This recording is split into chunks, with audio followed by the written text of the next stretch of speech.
Bueno, bienvenidos todos. Voy a proceder a introducir a la ponente del día de hoy. Esta es la mesa 3. El título se llama Deseo de obtener la diferencia absoluta. Acompaña a la psicoanalista Gabriela Galarraga. Ella es psicoanalista, miembro de la Escuela Lacaniana de Psicoanálisis y Asociación Mundial de Psicoanálisis, cofundadora de Clinique, Servicio de Psicología y Psiquiatría, responsable del programa de prácticas clínicas, profesora del máster de la Universidad de Barcelona sobre actuación clínica en psicoanálisis y psicopatología. Bienvenida. Muchas gracias. Quiero empezar con mi agradecimiento por esta invitación al cuarto encuentro internacional, al CIES, al Colegio Internacional de Educación Superior, a Concepción Rabadán, su directora académica, a Jaime Ayala, su rector, y también a Daniel Echañez, por su presencia y coordinación en la mesa. Bueno, comenzaremos hablando del deseo del analista, que es todo un tema porque es una incógnita realmente, y es una incógnita fundamental. Por un lado, para orientar la dirección de la cura, de cada análisis, y también en relación a la escuela de psicoanalistas, un tema que supongo que también podemos debatir. Para empezar, quizás hacer referencia al término deseo, ¿no? El deseo del analista, tomaremos las dos partes. La parte del deseo.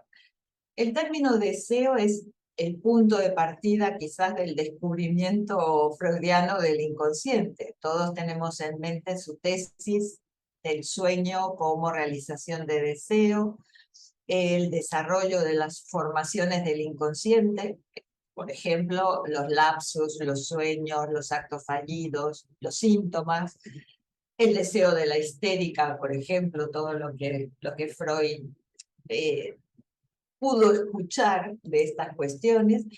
Y para Lacan, algo fundamental es el deseo del propio Freud, que fue el que lo llevó, ¿no?, al descubrimiento del inconsciente y a la invención del psicoanálisis. El deseo, en definitiva, es algo que siempre divide, o angustia, o genera conflicto. Por eso Freud llevaba de alguna manera a los pacientes a un cierto forzamiento. Ya podemos hablar de desde qué posición analizaba Freud, porque Lacan era ubicado un poco en la posición de padre o en la posición de amo. Tenemos también las críticas desde el discurso feminista o algunos feminismos a el discurso de Freud como patriarcal, como binario. Bien, son todas estas cuestiones que tienen que ver con cómo se ubicaba él en un principio y también por ser un hombre de su tiempo, con los prejuicios propios de su tiempo. El tema es que podía ejercer un cierto forzamiento para llevar al sujeto al reconocimiento de su propio deseo, ignorado.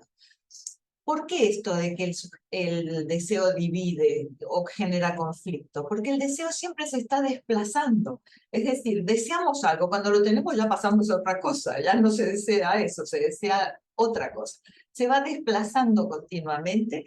Y por otro lado, el deseo inconsciente es algo ignorado, no sabemos qué es.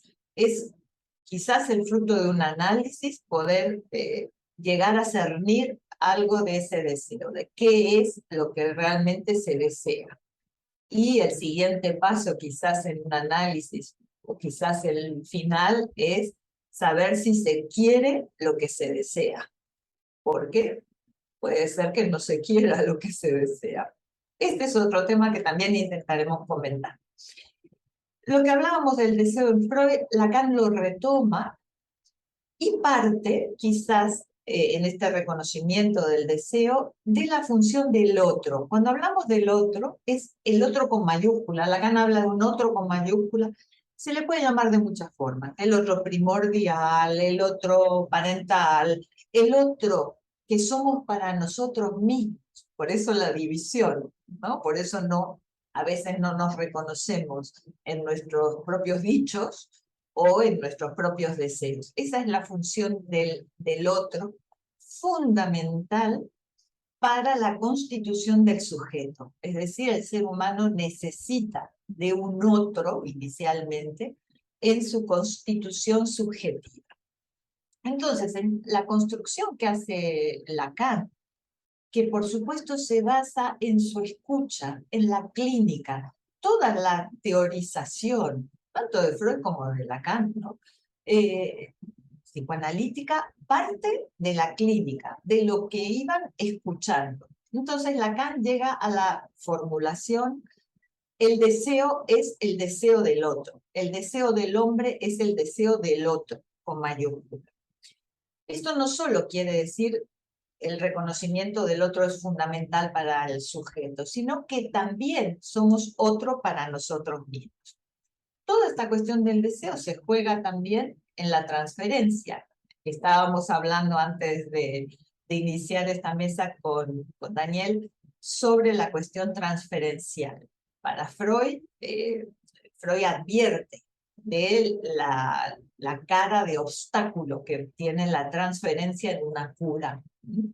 Es decir, no hay que tomar esos afectos que despierta, ese amor de transferencia o la transferencia negativa, agresiva, no hay que tomarla como algo dirigido a la persona del analista, no necesariamente. Es un afecto, un efecto de transferencia que se dirige al lugar y a la función del analista. Lo importante es que allí esté alguien ocupando esa función. Es decir, que no hay que caer en los engaños de la transferencia. El amor de transferencia no deja de ser un engaño. ¿En qué sentido? En el sentido de que es un recurso inconsciente del analizante para sostener su no quiero saber nada de eso, no ir más allá. Bien, lo iremos desarrollando. En Freud, el analista representa un sujeto, ¿vale? Un sujeto más allá de que se va a reconocer alienado en el lugar que lo coloca el paciente en la transferencia. A veces puede colocarlo, digamos, en el lugar del padre, de la madre, de su pareja, de un profesor. Ese es el lugar. En Lacan, más que, o va un poquito más allá, más de que el analista no representa a un sujeto, sino a una función. Y esto ya es otra cosa. Cuando hablamos de función, hablamos de una función matemática, donde hay una X a descubrir, una incógnita. Por eso decía, el deseo del analista es una incógnita. Yo lo tomo también como función en el sentido de que funciona o no. Y va a depender de muchas cuestiones, de no caer en los embrollos de la transferencia, de la formación del analista, tema que también me parece que podríamos abordar.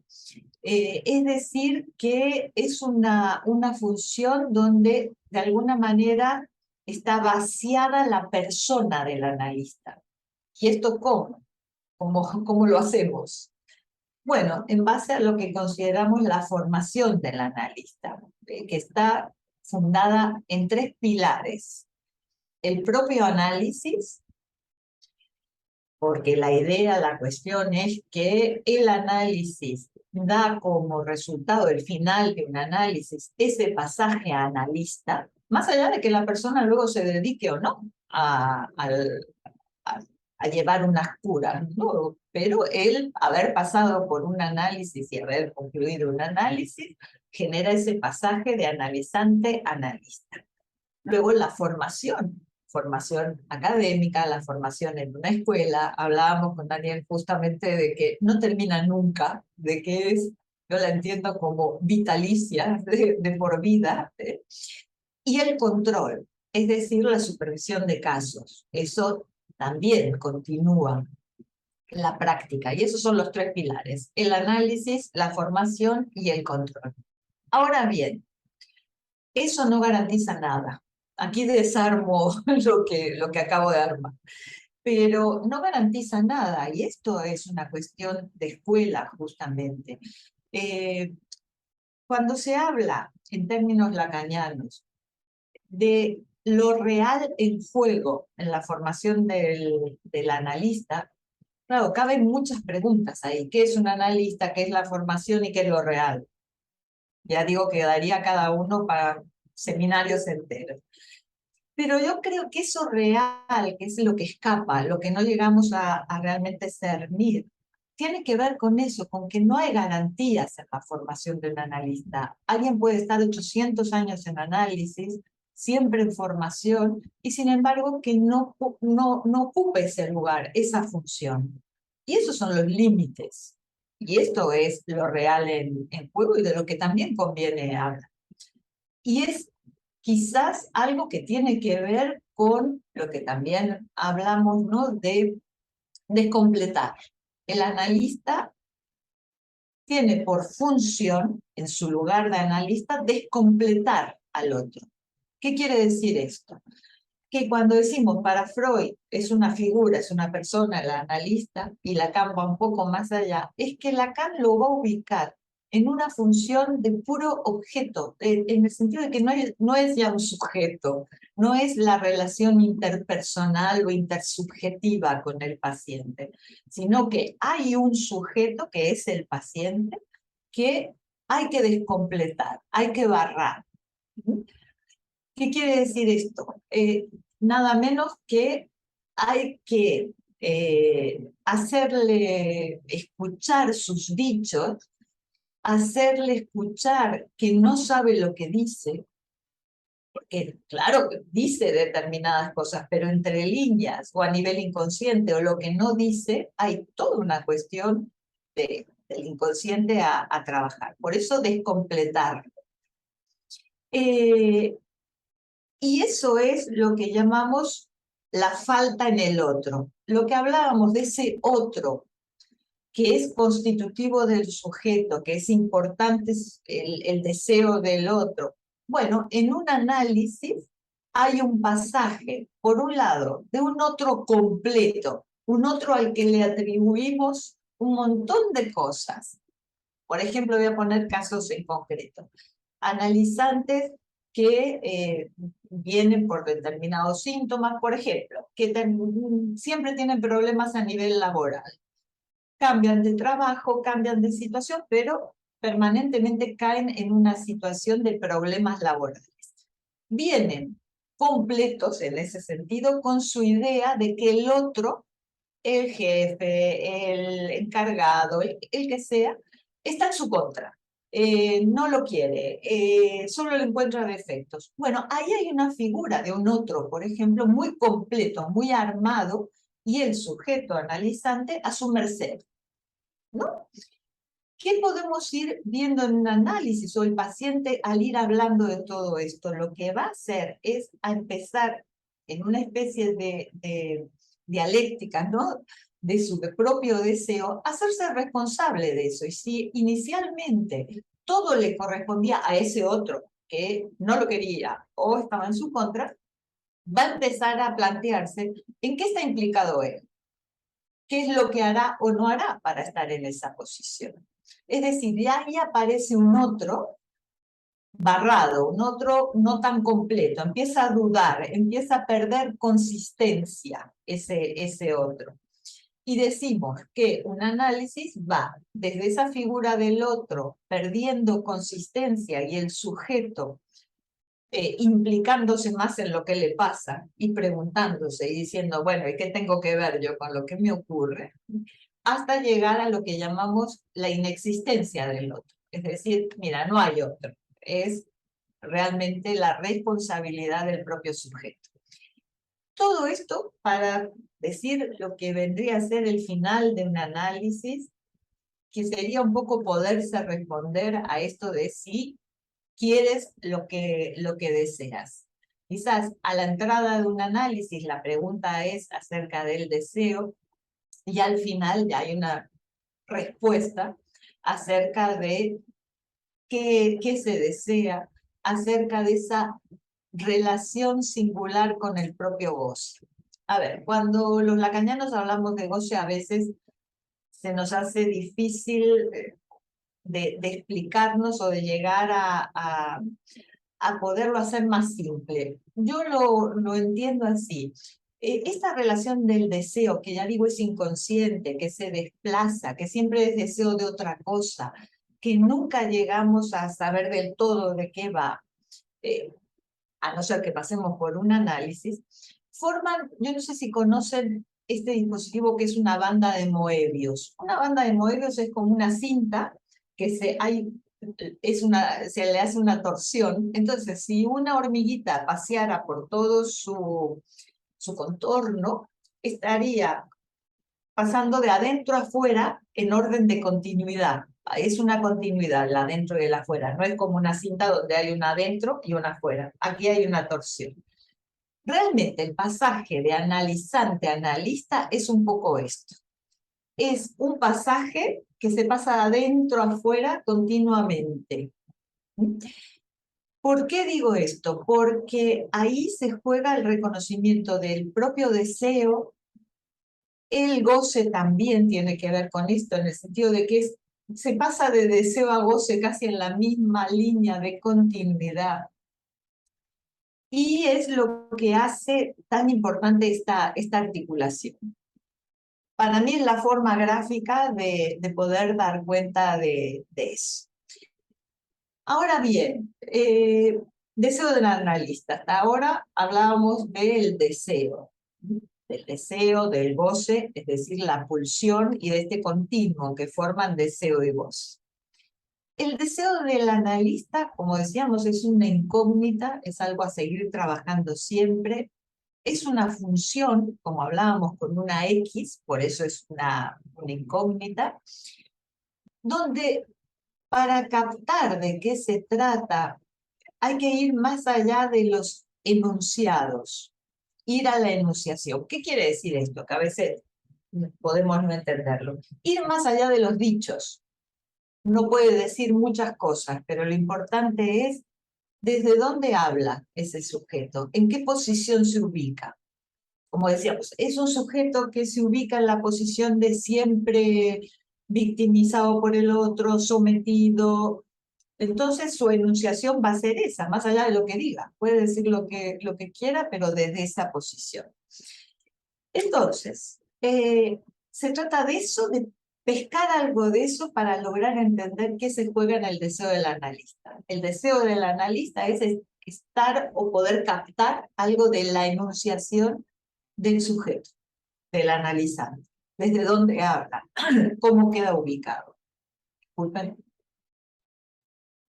Entonces, para dar cuenta un poquito de esta noción del deseo del analista a lo largo de la enseñanza de Lacan, a mí no me gusta ir de forma cronológica, ¿no? Tal año, tal año, tal año, porque me parece que es perderse un poco, pero a veces hay que ordenar estas cuestiones. Y en Lacan, sobre todo, es un poco complicado porque en su enseñanza, a lo largo de su enseñanza, que podemos entender una primera parte de su enseñanza, una última enseñanza, ciertos conceptos, ciertos términos van formando como sedimentos, ¿no? Es decir, se va cambiando, él hace el contra Lacan y se critica una noción, pero eso no quiere decir que se pierda ese concepto, queda ahí, sedimentando, es decir, como un fundamento. Entonces, por ejemplo, el deseo del analista es algo que se va a hablar y que va a escribir y que va a trabajar durante unos 9 años, del 58 al 67. Luego desaparece del panorama, lo retoma, pero se va a hablar mucho menos. Entonces, yo he tomado en este recorrido que Daniel ya me irá diciendo los tiempos, un punto de partida. Hay un seminario entero de Lacan, es decir, de un año de clases de él, sobre el deseo y su interpretación, que es el seminario 6. A este le sigue el seminario sobre la ética, que es una interrogación sobre justamente el lugar del deseo. Luego el seminario 8, que es el de la transferencia, que es muy importante porque es de lo que va a hablar también. Son seminarios, ya digo, a lo largo de su enseñanza y de un año de elaboración, por eso eran seminarios, ¿no? Donde no quedó escrito, luego hemos podido recuperar esto, pero era una labor oral de transmisión de su elaboración, ¿no? Entonces, en el seminario 8, que es el de la transferencia, a mí hay una frase que he rescatado y que se las leo porque me ha gustado. Dice, ¿por qué medios operar honradamente con los deseos? ¿Cómo preservar el deseo en el acto? La relación del deseo con el acto. ¿Por qué me detengo en todo un seminario en esta frase? Primero porque entiendo que está hablando del operar, en el sentido de la acción del analista. Opera, corta, separa. Eso es un acto. Ahora, ¿por qué se habla de acto analítico? Porque un acto es algo que marca un antes y un después.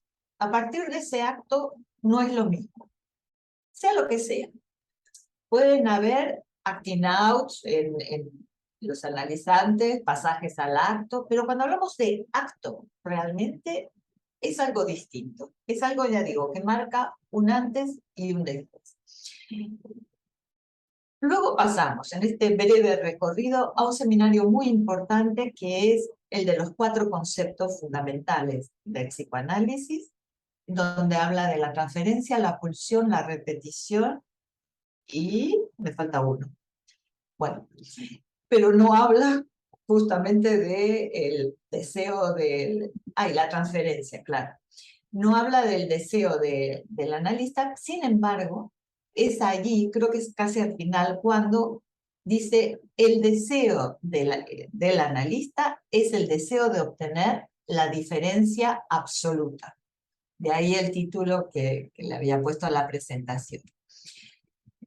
He leído colegas que justamente se han detenido en la traducción de esta frase y señalan que no dice el deseo del analista, sino el deseo del análisis. Sutil diferencia, porque creo que engloba quizás la finalidad o el fin de un psicoanálisis, obtener la diferencia absoluta, ¿no? Más allá de la figura o de la función del analista. ¿Qué quiere decir esto de la diferencia absoluta? Es justamente lo que hace a lo más singular de cada uno, a lo que no hay dos igual. Es eso que se logra atrapar al final de un análisis o durante un análisis, que es la relación singular del sujeto con su propio deseo y con su goce. Hay una pregunta, Daniel, te escucho. Sí, Gaby, vamos a ir acortando un poco para Perfecto. poder dar paso a las preguntas, Me porque parece no muy se nos va a ir el tiempo y es muy interesante todo lo que estás diciendo en relación al deseo, a la apertura del análisis, este fin del análisis, cómo es que la pregunta se va a ir detonando, pero me parece que es importante dar paso también a las inquietudes que están de me forma parece presencial.